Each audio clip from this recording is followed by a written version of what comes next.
Isroil ichida inqiroz, Eronda g'azab, global keskinlik, portlash chegarasida.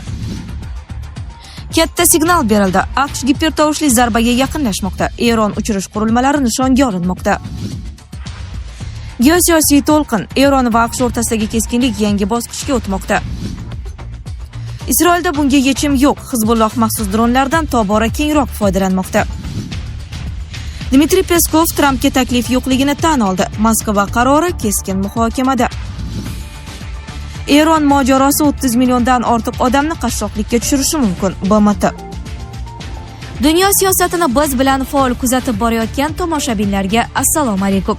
Videoga like bosing va fikringizni kommentariyada yozib qoldiring. Isroil ichida inqiroz, Eronda g'azab, global keskinlik, portlash chegarasida. Mas'ud Pezeshkian keskin signal berdi va muzokaralar ortidagi barcha niqoblarni yirtib tashladi. Muzokaralar jarayonidagi takroriy hujumlar bizning AQShga nisbatan mutlaqo ishonchsizligimizga sabab bo'ldi, dedi u va AQSh rasmiylari provokatsion ritorika va harakatlarni to'xtatishi kerakligini qo'shimcha qildi. Bu bayonot diplomatik aloqalar amalda qulab tushganini anglatadi. Shu fonda Muhammad Boqir Qo'libov ochiq masxara bilan chiqdi va AQShni to'g'ridan to'g'ri kamsitdi. Agar AQSh bo'ylab ikkita devor qursangiz, ularning umumiy uzunligi 7755 kilometr bo'ladi. Bu baribir Eron chegaralaridan taxminan 1000 kilometr qisqa. Shunday davlatni blokadaga olishga omad tilayman. Tarixiy ramzlar ham jang maydoniga tortildi. Abbos Aroqchi Hormuz bo'g'ozi atrofidagi bahslarni eslatib shunday dedi: "Bugun Eronda Fors ko'rfazi kuni. Bu sana 400 yil avval ajdodlarimiz tomonidan Portugallarning Hormuz bo'g'ozidan qurilganini anglatadi." AQSh prezidenti Pentagonning soxta talqinini emas, balki to'g'ri atama Fors ko'rfazi so'zini ishlatmoqda. Ammo Hormuzni boshqacha nomlash bu haqiqatdan ham dahshatli xatodir. Bu bayonot tarixiy xotira orqali geosiyosiy signal berishdir.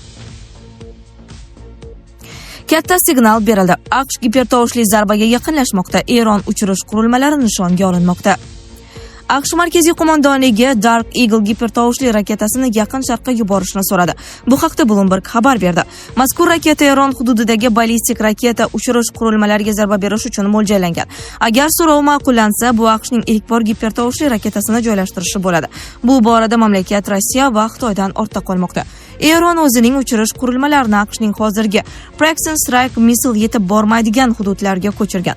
So'rov yuzasidan hozircha qaror qabul qilinmagan. Markaziy qo'mondonlik esa izoh berishdan bosh tortmoqda. AQSh va Eron o'rtasida 9-apreldan beri o't ochishni to'xtatish rejimi amal qilib kelmoqda. Biroq prezident Donald Trump qaror qilsa, AQSh yangi zarbalar berishga tayyor. Bloombergning mudofaa bo'yicha tahlilchisi Wasserga ko'ra, ikkala tomon ham qayta qurollanish uchun vaqtdan foydalanmoqda. Bu kelgusi janglar yanada halokatli bo'lishi mumkinligini bildiradi. Dark Eagle uzoq masofali gipertovushli qurol bo'lib, uning aniq imkoniyatlari oshkor etilmagan. U tovush tezligidan 5 barobar tezroq uchishga mo'ljallangan. Qurol Xitoy va Rossiyaning ilg'or havo mudofaa tizimlariga qarshi ishlab chiqilgan. Lockheed Martin ishlab chiqarilgan har bir raketa taxminan $15 million turadi. Ularning soni hozirda 8 tadan oshmaydi. Bitta batareyaning qiymati esa $2.7 milliard tashkil etadi. AQSh va Rock Steels JASSM ER qanotli raketalarning asosiy qismini ham Eron bilan bog'liq mojaroda qo'llagan. Urush davomida ularning taxminan 1100 tasi uchirilgan. AQSh ayrim hududlarda havo ustunligiga ega ekanini bildirgan. Biroq o'nlab MK9 dronlari va bir nechta boshqariladigan qiruvchi samolyotlar Eron tomonidan urib tushirilgan. Geosiyosiy to'lqin, Eron va AQSh o'rtasidagi keskinlik yangi bosqichga o'tmoqda. Eron oliy rahnamosi Mushtaba Xamaney 30-aprel kuni yozma murojaat yo'lladi. U o'z xabarida AQShning Eron bilan urushda mag'lub bo'lganini ta'kidladi. Eron rahbariyati prezident Trampning uzoq muddatli blokada haqidagi ogohlantirishlarni e'tiborsiz qoldirdi. Bu haqda Al Arabiya xabar berdi. Eron davlat televideniyasi orqali o'qib eshittirilgan murojaatda shunday deyiladi: "Bugun dunyo zo'ravonlarining mintaqadagi yirik harbiy tajovuzi boshlanganiga 2 oy to'ldi. AQSh sharmandali mag'lubiyatga uchradi. Endi Arab ko'rfazi va Hormuz bo'g'ozi uchun yangi sahifa ochilmoqda." Hormuz va AQSh bazalari haqida Xamaney o'z murojaatida AQShning mintaqadagi harbiy bazalarni tanqid qildi. Qo'shma Shtatlar bazalari hatto o'z xavfsizligini ham ta'minlay olmaydi. Ular o'z ittifoqchilariga yordam berishga qodir emas, dedi u. Xamaney ko'rfazining kelajagini AQShsiz tasavvur qilishini aytdi. U chetdan aralashayotgan begonalarni qoraladi.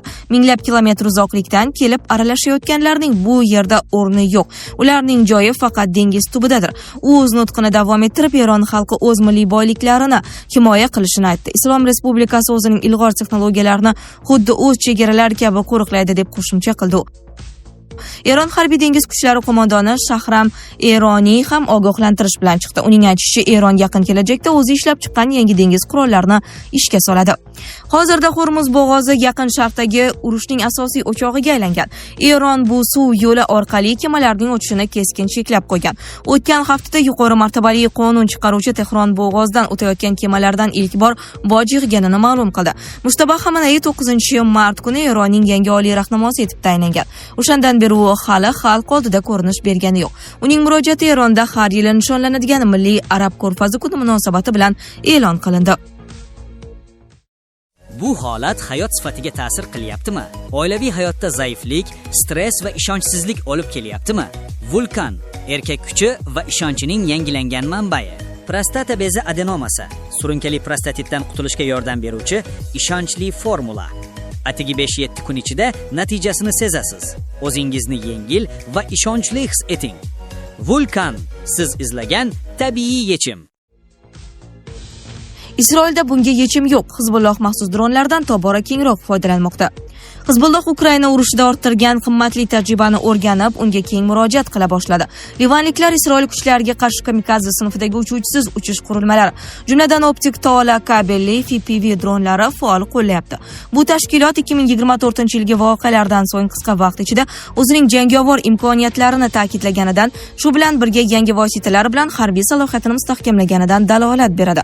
O'shanda Hizbullohning 30 yillik yetakchisi Hasan Nasrulloh o'ldirilgan, qo'mondonlik zanjiri boshsiz qolgan, payajerlar operatsiyasi esa yuzlab, ehtimol minglab jangchilarni safdan chiqargan edi. Hizbulloh shu kunga qadar asosan raketalar, tankga qarshi tizimlar va o'rta hajmli uchuvchisiz uchish qurilmalaridan foydalanib kelgan. Biroq raketa uchirish platformalarini havodan aniqlash mumkin, qolaversa temir gumbaz tizimlari ularning aksariyatini tutib oladi. Shahid kabilar ham jiddiy xavf tug'dirgani bilan isroilliklarda ularni urib tushirish tajribasi bor.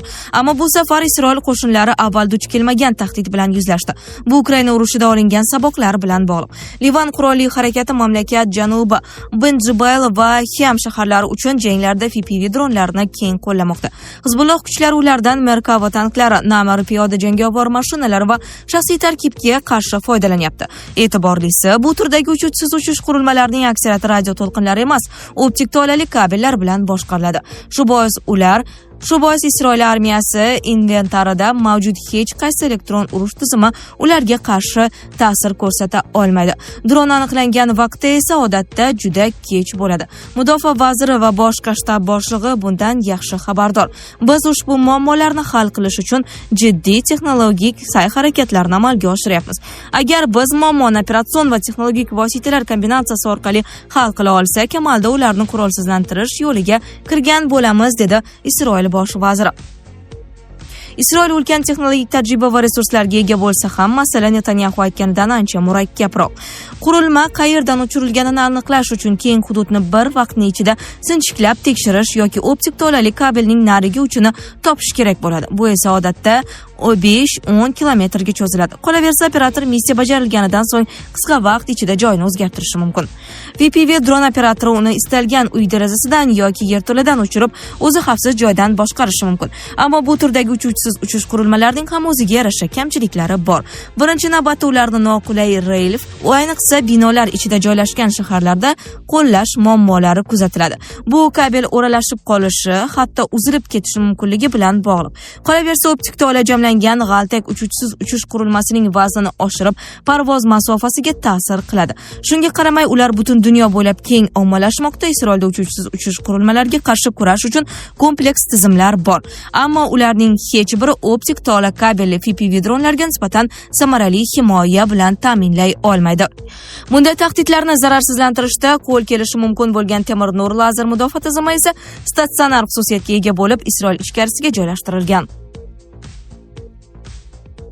Dmitriy Peskov Trampga taklif yo'qligini tan oldi. Moskva qarori keskin muhokamada. Rossiya prezidenti Vladimir Putin AQSh prezidenti Trampni 9-may kuni Moskvada bo'lib o'tadigan g'alaba paradiga taklif qilmagan. Bu haqda Rossiya prezidenti matbuot kotibi Peskov TASSga ma'lum qildi.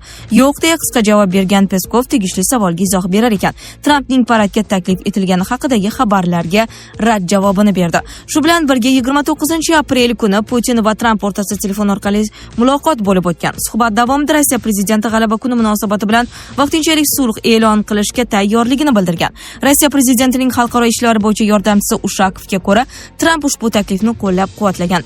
Peskov shuningdek Kiyevning g'alaba kunigacha sulh masalasiga munosabati shart emasligini qayd etgan.